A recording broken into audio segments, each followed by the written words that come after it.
¿Cómo nos engaña el pecado? ¿Cómo nos engaña el pecado? Vamos a Romanos capítulo 7. En nuestra serie de Romanos ya llegamos a Romanos 7:9. Romanos capítulo 7 y versículo 9. En esta sección el apóstol Pablo nos está explicando que la ley de Dios es buena. Y confirma este hecho, nos enseña que el problema a lo último no son nuestros padres. Todos le echan la culpa a los padres, o al medio ambiente, o a los maestros. A lo último nos dice el apóstol Pablo, no es Dios, no son los mandamientos. El problema es nuestro pecado, el pecado que mora en nosotros, nuestra naturaleza pecaminosa. Y para confirmar esta enseñanza, el apóstol nos relata algo de su experiencia personal. Nos cuenta de esas angustias, de esas dudas, de esas caídas que sufrió en la batalla contra el pecado que le asediaba. Y él aún llegó a decir, yo soy carnal. Fíjense, el apóstol, el gran apóstol San Pablo dice, yo soy carnal, vendido al pecado, porque lo que hago no lo entiendo. Pues no hago lo que quiero, sino lo que aborrezco, eso hago. Y ciertamente al decir esas cosas, el apóstol Pablo quiere decir que es normal para los cristianos. Y él lo escribió como creyente y como apóstoles que escribió Romanos, obviamente. Y si él pasó por eso, ciertamente es normal que nosotros pasemos por eso y suframos esas caídas y esa lucha y esa fricción constante. Y lo quiero recalcar a través de estos sermones, porque el apóstol Pablo lo hace. En estos versículos una y otra vez nos habla de sí mismo, de sus problemas, de esas caídas que tuvo, de esa lucha constante que tenía. Y hay muchos cristianos que sufren por esto, creen que están locos, que tienen un demonio. Hay una hermana que me dijo, yo tenía un demonio, porque fíjenselo, hay cristianos que piensan, yo soy un cristiano de segunda, a lo mejor si me consagrara más o me fuera de misionero, a lo mejor no tuviera esos problemas. No. Si el apóstol Pablo tuvo estos problemas, nosotros también vamos a tener estos problemas, estas caídas y esa fricción, esa lucha constante contra el pecado. Ahora, siguiendo con nuestros estudios, esta mañana veremos 3 versículos, comenzando con el versículo 9, 10 y 11, que nos mencionan cómo es que Pablo murió por primera vez. Menciona esto y una otra vez. Vean el versículo 9, Romanos 7. Y yo sin la ley viví en un tiempo, pero venido el mandamiento, el pecado revivió y yo morí. Y hallé que el mismo mandamiento que era para vida, a mí me resultó para muerte. Porque el pecado, tomando ocasión por el mandamiento, me engañó y por él me mató. 3 veces aquí menciona esto de su muerte. Bueno, vamos a ver el versículo 9 y luego seguir la secuencia ahí. Que generalmente estudiamos frase, por palabra por palabra, pero vamos muy lentos aquí en el capítulo 7. Vamos a tratar de avanzar rápidamente por esos 3 versículos. El versículo 9 comienza con la frase, y yo sin la ley vivía en un tiempo. Ahora, ¿cómo es posible que el apóstol Pablo diga esto? Él era de una familia judía, probablemente de bebé él escuchó los mandamientos, de niño los tenía que memorizar. Y ustedes conocen, él desde joven, como hombre fue un fariseo. Es más, él nos dice que era un fariseo de fariseos. En nuestros días diríamos que era un súper fundamentalista. Los fariseos eran muy orgullosos que ellos guardaban la ley de Dios y, por supuesto, en su fariseísmo exageraban en su esfuerzo por obedecer a Dios. Y ese fue el problema. En su exageración añadieron cosas, añadieron reglas que Dios no mandó. Bueno, la pregunta es, ¿cómo es posible que Pablo nos diga, y yo sin ley vivía en un tiempo? Bueno, lo que pasó es que la ley había entrado a su cerebro, pero no había entrado a su corazón. La ley había entrado por sus oídos y salido por el otro, pero no había entrado a su conciencia, a su corazón, a su interior. Es como el pobre joven rico. ¿Se acuerdan? El rico joven pobre, como pensamos, ¿verdad? Él dijo, yo he guardado todo, yo estoy bien, yo he cumplido con todos los mandamientos, pero su obediencia era superficial. Según él estaba bien. Y fue cuando Cristo lo retó, muy bien, vende todo y haz a los pobres y sígueme. No lo quiso hacer. Porque su Dios eran sus propiedades. Era codicia su problema. Bueno, y aquí, por cierto, Pablo nos habla de esto, y vamos a ver eso en unos momentos. Y el punto de Pablo aquí, cuando él dice, y yo sin la ley vivía en un tiempo, era uno de esos. Según él estaba bien, según él vivía feliz, yo estoy bien con Dios en su autoestima, él estaba bien. Pero la verdad es que era un fariseo de verdad, y como el Señor Jesucristo, era de los que limpiaban por fuera, pero por dentro era una inmundicia, eran sepulcros blanqueados, nos dice el Señor. San Pablo era como uno de los fariseos de Mateo, los primeros capítulos, Mateo 5 y 6. Era de esos que iban a la iglesia y oraban y ofrendaban, pero lo hacían nada más para que los demás los vieran. Fuiste a la iglesia. Y a lo mejor ustedes tienen compañeros en el trabajo, en la escuela. Ayer fue a la iglesia, nada más para que sepamos, ¿verdad?, que fue a la iglesia.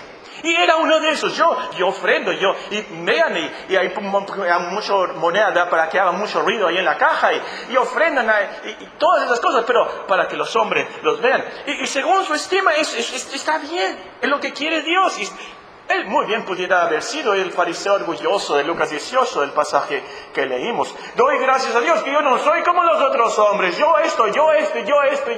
no soy como ese publicano, como esa prostituta, como ese cholo, como ese... Ese era el tipo que era el apóstol Pablo. Ahora, pero, nos dice el versículo, la segunda frase, pero aquí hubo un cambio. Y esto, hermanos, es muy importante. A la hora de la hora, el cristiano es una persona que ha pasado por este cambio, que puede decir, antes yo vivía así, pero ahora yo vivo así. Hubo un cambio. Bueno, ¿cuál fue el cambio? ¿Qué pasó? ¿Qué hubo? ¿Qué transformación? ¿Cómo ocurrió? Pero, nos dice la segunda frase, pero venido el mandamiento, el pecado revivió y yo morí. Un día llegó el mandamiento a su corazón, convenció su conciencia que era muy pecador y específicamente que era codicioso, como nos dice el versículo 7 y el versículo 8, y el pasaje trata de esto. Especialmente Pablo, llegó ese mandamiento a su vida y se convenció que era un codicioso, reconoció que lo último, esos deseos pecaminosos que tenían, lo condenaban ante Dios. Ahora los comentaristas debaten, ¿cuándo fue que llegó la ley a su corazón? El apóstol no nos dice, pero probablemente fue en Damasco. Después de que vio a nuestro Señor Jesucristo en el camino a Damasco, Ananías lo instruyó, ¿se acuerdan?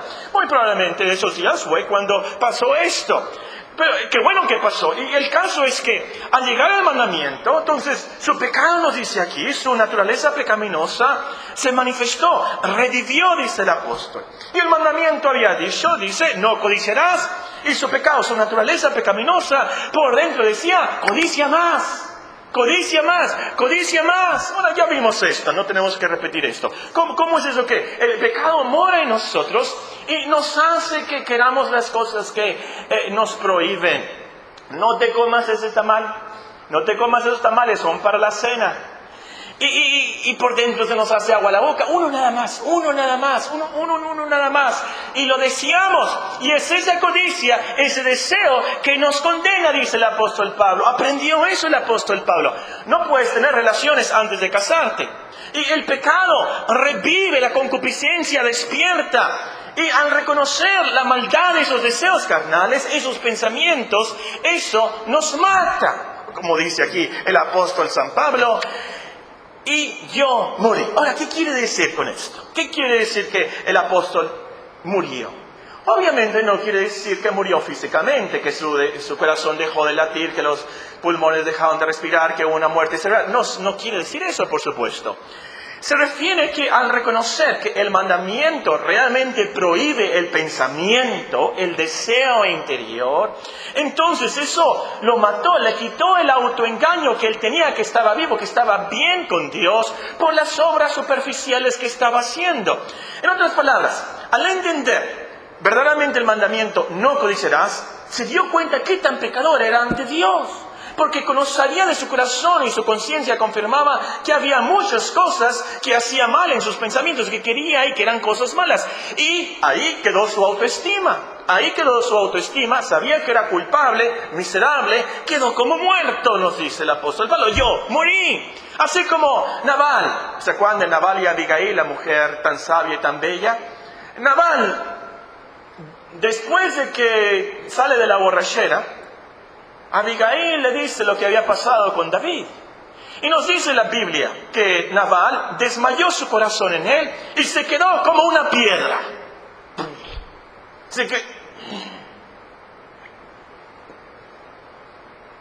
Y nos cuenta la Biblia que días después se murió del susto.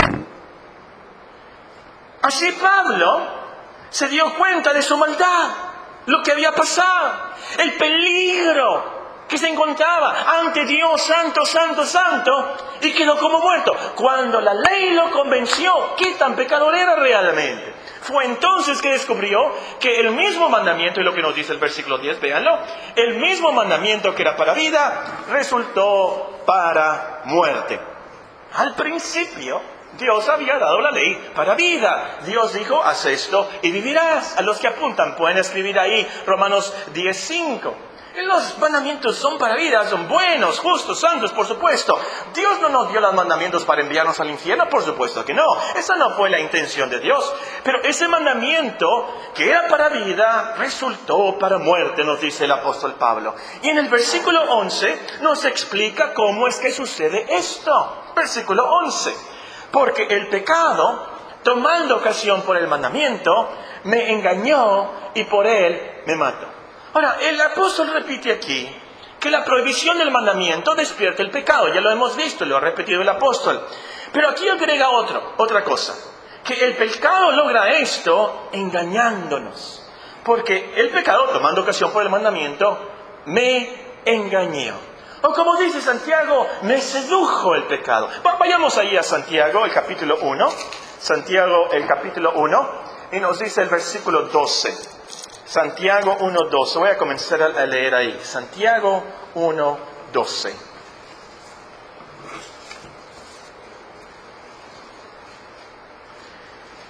Bienaventurado el varón que soporta la tentación, porque cuando haya resistido la prueba, recibirá la corona de vida que Dios ha prometido a los que le aman.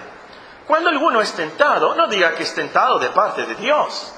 Porque Dios no puede ser tentado por el mal, ni Él tienta a nadie.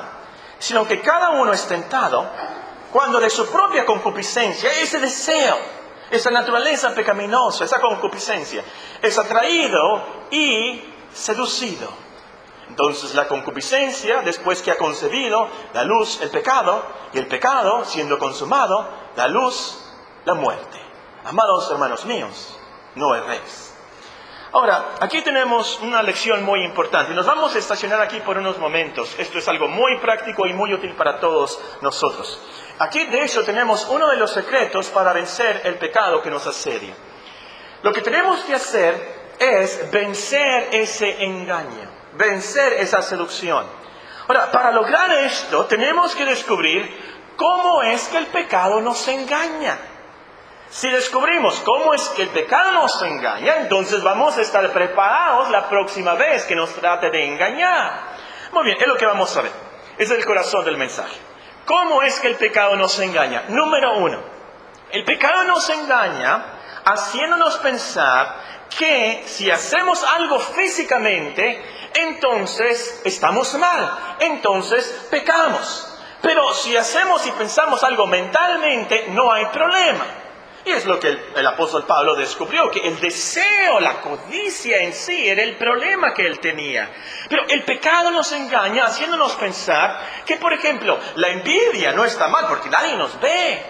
El rencor, las amarguras, los prejuicios, codicias por una mujer. Y nuestro Señor Jesucristo es muy directo en esto. Nos dice, si tú codicias a una mujer en tu corazón, ya adulteraste. Ya adulteraste, nos dice el Señor Jesucristo en Mateo 6. Codiciar la cocina de tu amiga. Entras y esa cocina de cedro, qué bonito huele. Y mira ahí. ¡Ay! Ese deseo, esa codicia, ya es pecado. Aunque no le quitemos, dame esta cocina, me la voy a llevar a mi... Aunque no se la quitemos, ya es pecado. El problema entonces del pecado que nos engaña es que nos hace pensar, tú no lo hiciste, tú no te acostaste con ella, tú no le robaste, tú no le pegaste a nadie. Ese es el problema. El pecado nos hace pensar, tiene que ser algo físico, el que toma, se pega. No. Si la ley de Dios nos condena el deseo, los pensamientos, las intenciones del corazón, como nos dice en el Nuevo Testamento.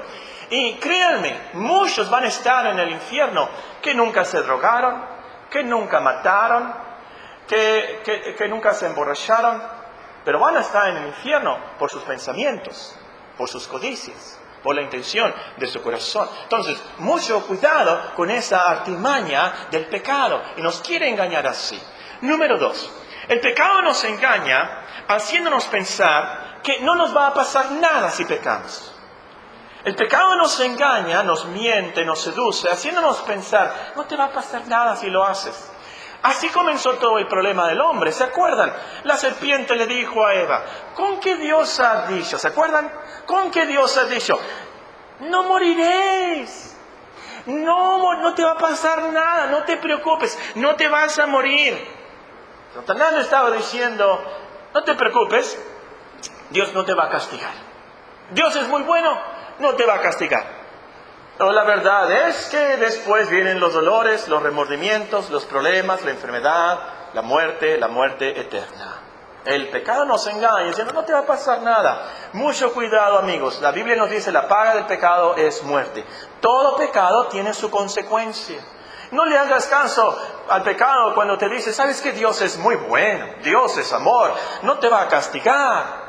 Dios es amor, es cierto, pero también Él es santo, justo, perfecto. Él es luz, Él es puro, purísimo de ojos, nos dice la Biblia. Claro, todo pecado tiene consecuencia. Número 3, el pecado nos engaña haciéndonos pensar que el pecado es insignificante. Es un pecado venial, dicen algunos teólogos. Bueno, eso no está en la Biblia. Los pecados veniales no están en la Biblia. El pecado en la Biblia es pecado, punto. Es cierto, hay cierta diferencia, hay gravedad, pero todos los pecados son graves. Unos son graves y unos mucho más graves, por supuesto. Algunas son cosas abominaciones, nos dice la Biblia. Pero si nos ponemos a pensar de esto, ¿qué hizo Usa para que Dios lo fulminara? Usa, en el lugar llamado Pérez, Usa, porque ahí pereció Usa. Usa lo que hizo fue esto. Tocó el arca, la agarró y con eso fue suficiente. Pero estaba pensando, vámonos al principio. ¿Qué hizo Adán y Eva para que toda la raza humana fuera condenada a la perdición? ¿Qué hizo Adán? ¿Adulteró a Adán? ¿Mató a Eva? No. ¿Qué hizo Eva? ¿Se emborrachó? ¿Se drogó Eva? ¿Le llevó un ídolo? Adán, vamos a adorar a este ídolo, Moloch. ¿Qué hizo Adán y Eva? Tomaron una fruta y le dieron una mordida. Insignificante, diría el diablo. Insignificante, diría el pecado. Es una mordidita, mira qué buena. Insignificante, pequeña. El pecado te dice así, es insignificante, es una cosa, no te va a pasar nada, no. Una mordida del fruto prohibido condenó a toda la raza humana. No hay pecado insignificante delante de la gran santidad de Dios. Cuidado con el engaño del pecado. Una desobediencia a tus padres te manda al infierno. ¿Sí o no? Una desobediencia, una mueca, ¡ay!, te manda al infierno. Nada insignificante delante de Dios. Me atrevo a decirles que robarse una uva y un pedazo del queso del Santa Fe te manda al infierno. ¿Me creerían que les dijera yo eso? Robar algo muy insignificante nos condena delante de Dios porque no es de nosotros. No, nos condena, estoy exagerando.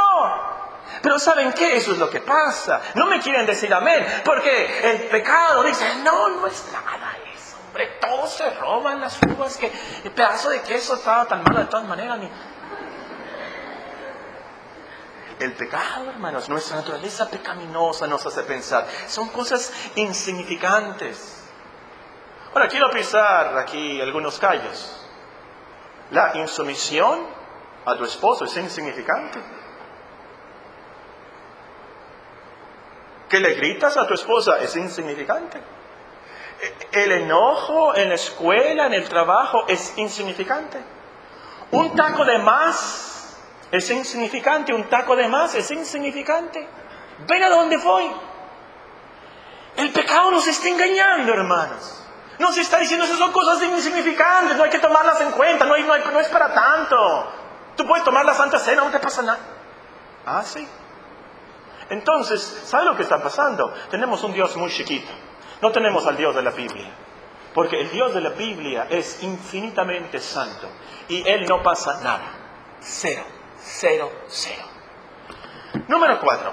El pecado nos engaña haciéndonos pensar que nos va a satisfacer. El pecado nos engaña, nos seduce, haciéndonos pensar que el pecado nos va a satisfacer.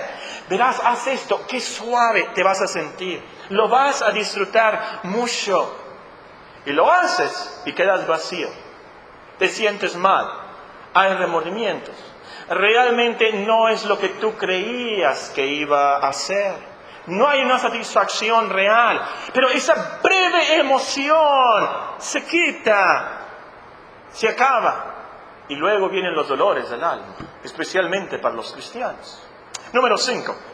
El pecado nos engaña haciéndonos pensar que el pecado nos va a satisfacer. El número 5. El pecado nos engaña haciéndonos pensar que no estamos mal, pues todos lo hacen. No estamos tan mal, no es un gran pecado. Todos lo hacen. Te dice, no te preocupes, todos los hacen. Hasta los cristianos hacen esto. Todos hacen mal. No te preocupes. El pecado es pecado, aunque sea un pecado democrático. El pecado es pecado, aunque sea un pecado de todos, de la mayoría. Es un pecado. No le hagas caso a ese argumento del pecado engañador. Número 6. El pecado nos engaña haciéndonos pensar que de todas maneras hay perdón. Y esto especialmente nos engaña aquí a los cristianos. No te preocupes, hay perdón. Hazlo. Hazlo, nos dice el pecado. Al cabo, hay perdón, lo puedes confesar y Dios te va a perdonar. La sangre de Cristo puede limpiar cualquier pecado, ¿que no? Y el pecado usa la Biblia, usa el Evangelio para engañarnos. Es cierto que Dios nos perdona, por supuesto que la sangre de Cristo puede limpiar cualquier pecado, todo pecado. Nos limpia de todo el pecado desde el principio hasta el final. Pero también es cierto que Dios castiga. También es cierto que Dios es santo, que ama a sus hijos y por eso, porque no son bastardos, los castiga. Pero recapaciten aquí, hermanos, recapaciten. Si Dios nos ha perdonado tanto por la muerte de Cristo, ¿cómo pecaremos contra Él? Si Dios nos ha perdonado tanto por la muerte de Cristo en la cruz, ¿cómo vamos a pecar contra Él con tanto amor, con tanto sacrificio por nosotros? Número 7. El pecado nos engaña haciéndonos pensar que ya no lo hemos podido vencer, no vale la pena luchar contra Él. El pecado nos dice, y esta es una artimaña muy astuta, no lo vas a poder vencer. Siempre lo has hecho. Hazlo, no importa. Ni modo. Es el pecado que te asedia. Así hay muchos. Así escribió San Pablo. Mira lo que pasó con Pedro. Ni modo. Hermanos, lo podemos vencer.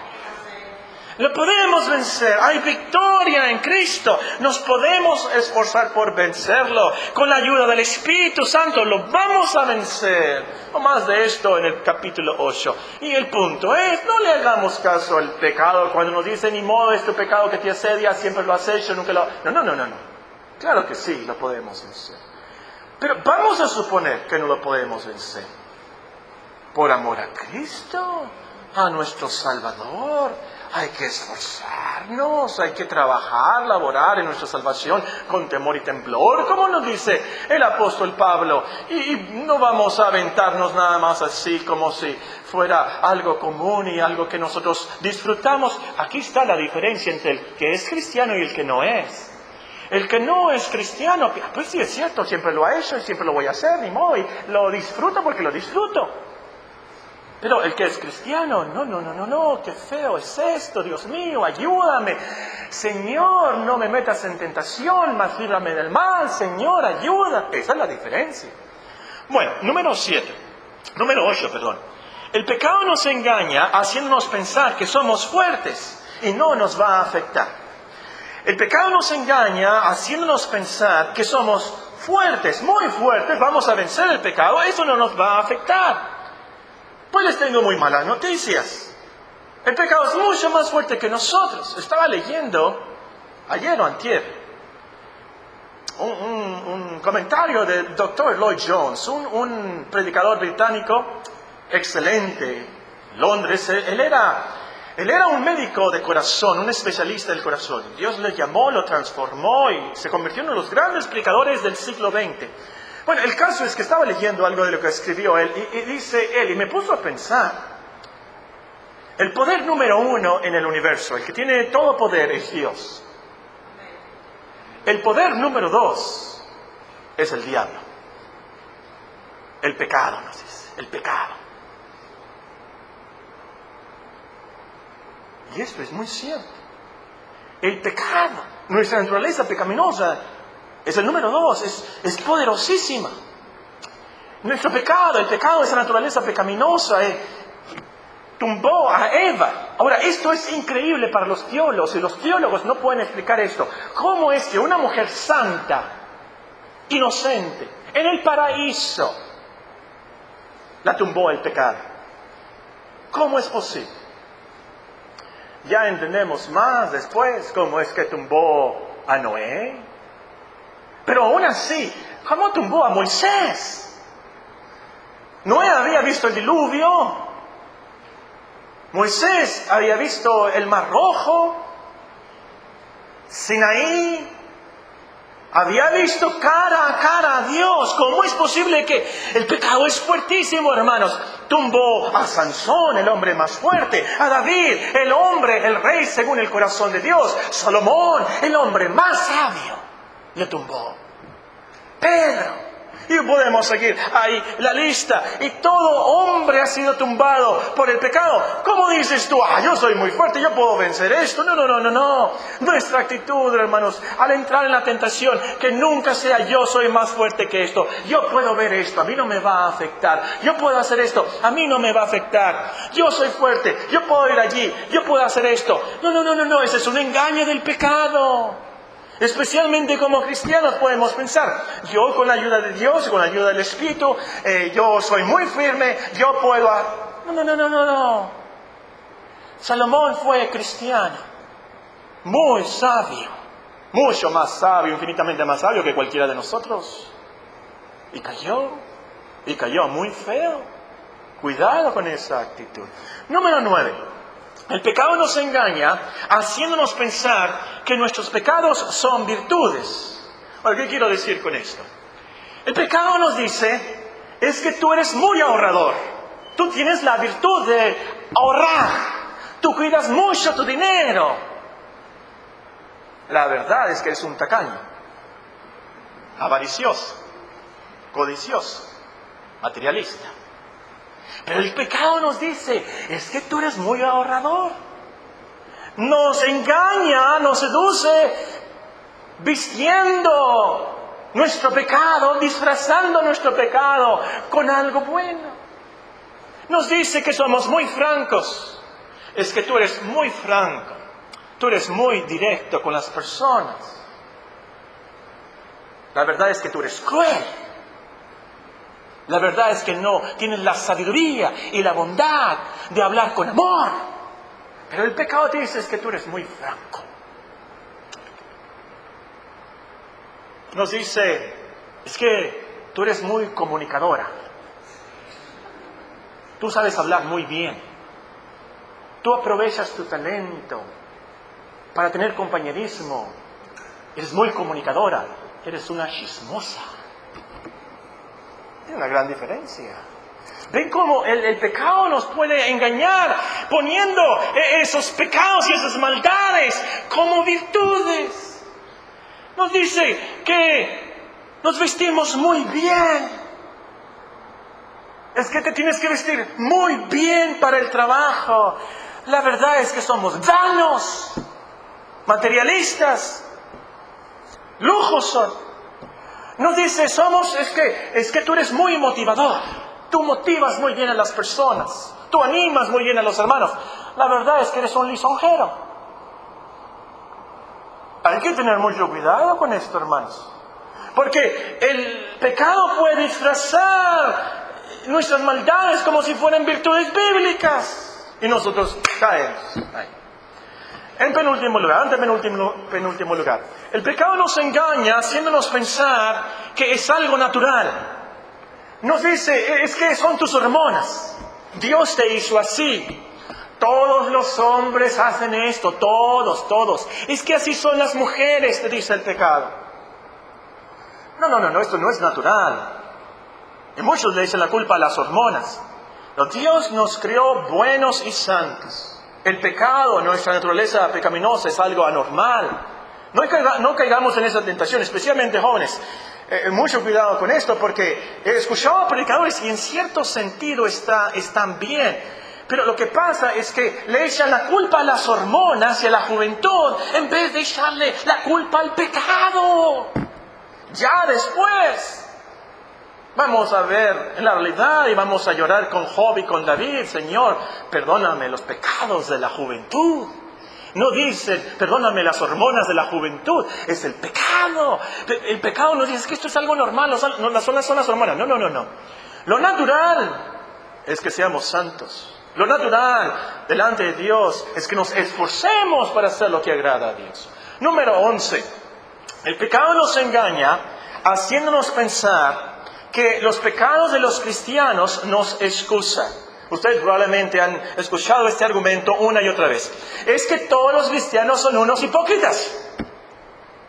Todos los cristianos son unos hipócritas. Todos. Y es cierto que muchos cristianos fallan.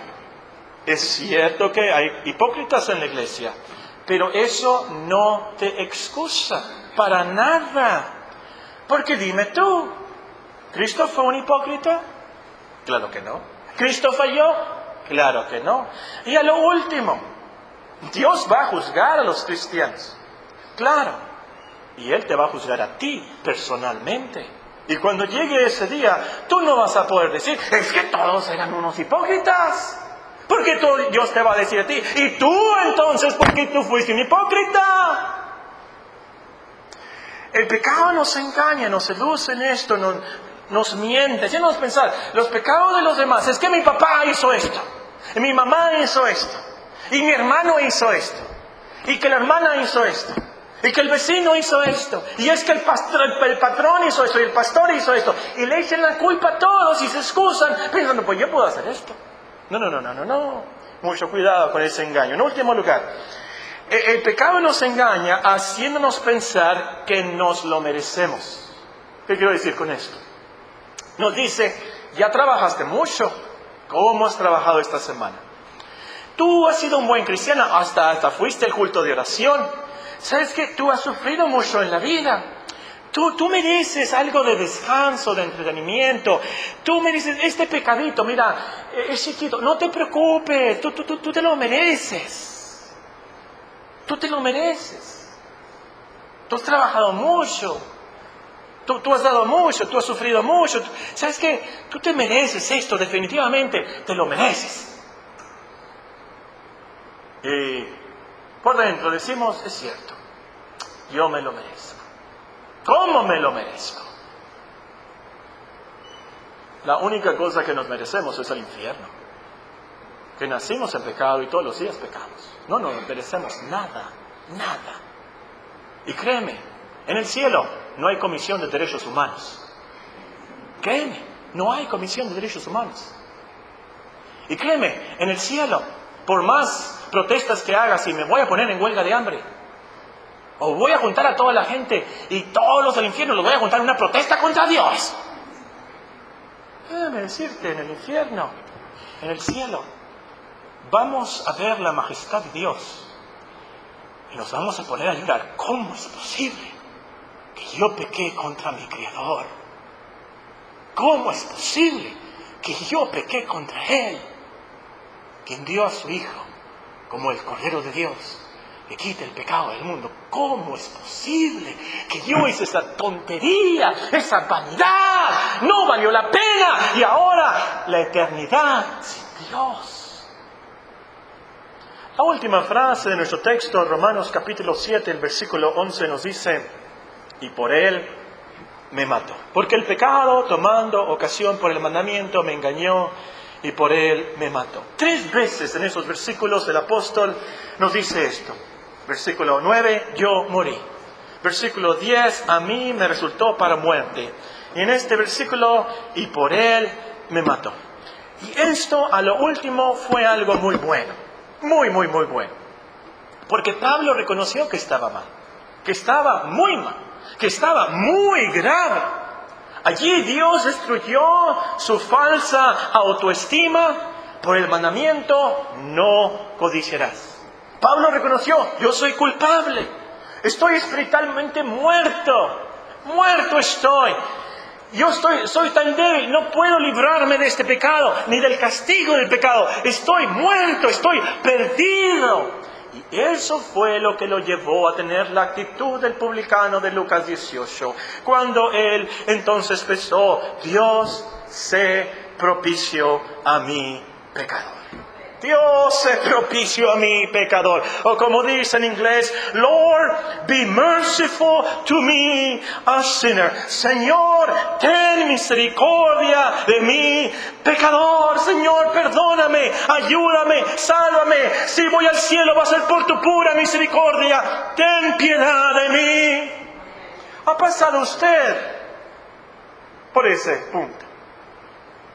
¿Ha pasado usted por ese punto en su vida? Puede decir usted: antes yo vivía sin Dios, antes yo vivía así, pero ahora yo he reconocido por la ley que soy un pecador, que yo necesito un gran Salvador. O déjame decirle, lo bueno es que el Señor es muy misericordioso. Arrepiéntete, acércate a Dios creyendo la promesa. ¿Qué Dios como tú?, nos dice un profeta. ¿Qué Dios como tú, que perdona la maldad, olvida el pecado del remanente de su heredad, no retuvo para siempre su enojo, porque se deleita en misericordia? Él volverá a tener misericordia de nosotros, sepultará nuestras iniquidades y echará en lo profundo del mar todos nuestros pecados. ¿Cuándo creces? Recibes a Cristo como el gran Salvador, o que eres un gran pecador. Cristo es un gran Salvador y te salva de tus pecados todos los días y te ayuda a llegar al cielo. Oremos.